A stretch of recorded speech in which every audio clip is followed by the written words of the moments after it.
എല്ലാവർക്കും എന്റെ നമസ്കാരം. തീപ്പെട്ടിക്കൊള്ളി വെച്ച് ഒരു ഉഗ്രൻ വെടിക്കെട്ടോടുകൂടി എന്റെ മിമിക്രി ഇവിടെ ആരംഭിക്കുകയാണ്.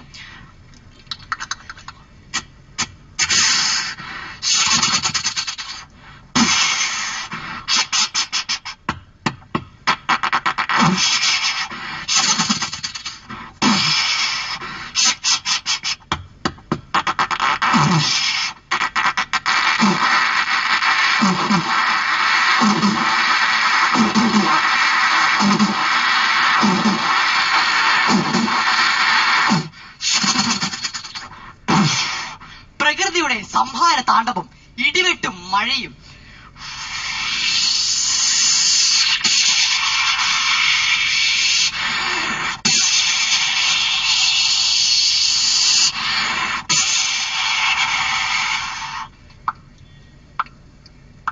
പ്രകൃതി ശാന്തമായി. കാക്കകളുടെ വ്യത്യസ്തമായ ചില ശബ്ദങ്ങൾ.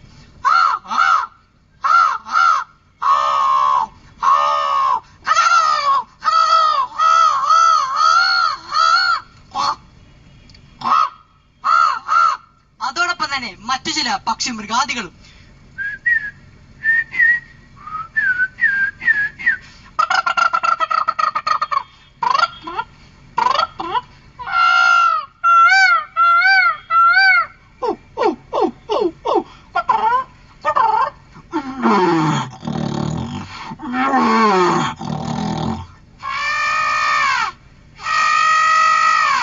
ഒരു കൊച്ചുകുട്ടിയെ അമ്മ താരാട്ടുപാടി ഉറക്കുന്നു.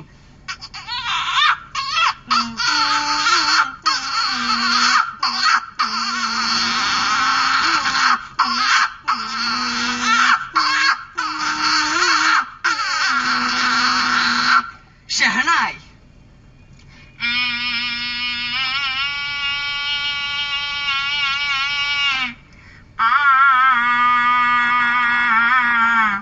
ഫ്ലൂട്ട്.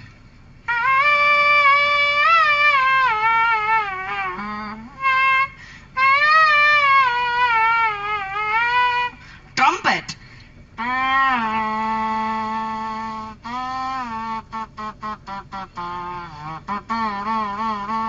Grass cutting machine.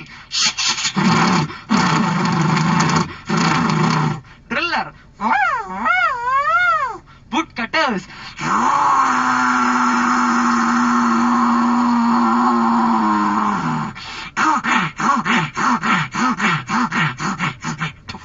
ഒരേ സമയം 2 ട്രെയിനുകൾ കടന്നുപോയാൽ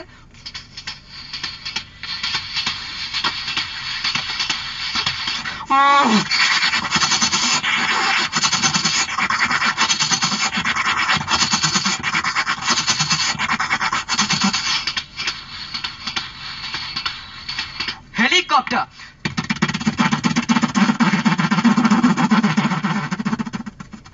എയറോപ്ലെയിൻ.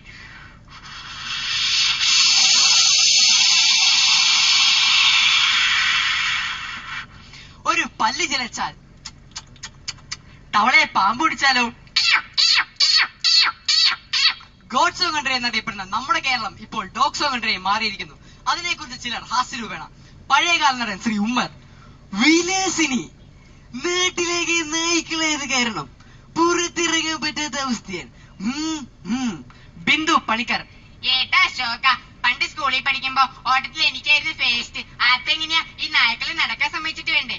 നവ്യ നായർ. ചാരേ കേട്ടുള്ളൂ, മാത്രമേ കേട്ടുള്ളൂ. ആ പാവക്കുട്ടിയെ തെരുവുനായ്ക്കൾ കടിച്ചേർന്ന് മാത്രമേ കേട്ടുള്ളൂ. മലയാളത്തിലെ പല്ലില്ലാത്ത നടൻ ശ്രീ ശശി കല്ലിംഗ അഥവാ അയ്യപ്പൻ. നല്ല നാടൻ പട്ടിക്കുട്ടിയോ, നാട്ടുകാരെ കട്ടിക്കാട്ട് നോക്കിയാൽ മതി, ഇവൻ പൊളിക്കും. പ്രദീപ് കോട്ടയം. ഇവിടെ പട്ടികളുണ്ട്, പാമ്പുകളുണ്ട്, മൃഗസ്നേഹികളുണ്ട്, പക്ഷെ നല്ല മനുഷ്യര് മാത്രമില്ല കേട്ടോ. മലയാളത്തിലെ അമ്മ ശ്രീ സുകുമാരി അമ്മ.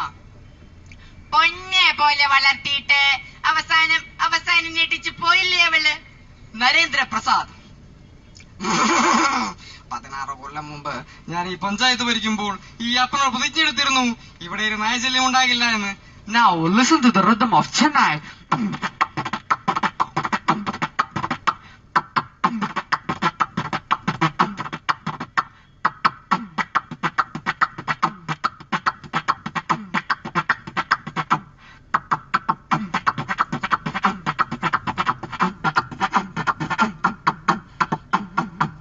Thank you very much.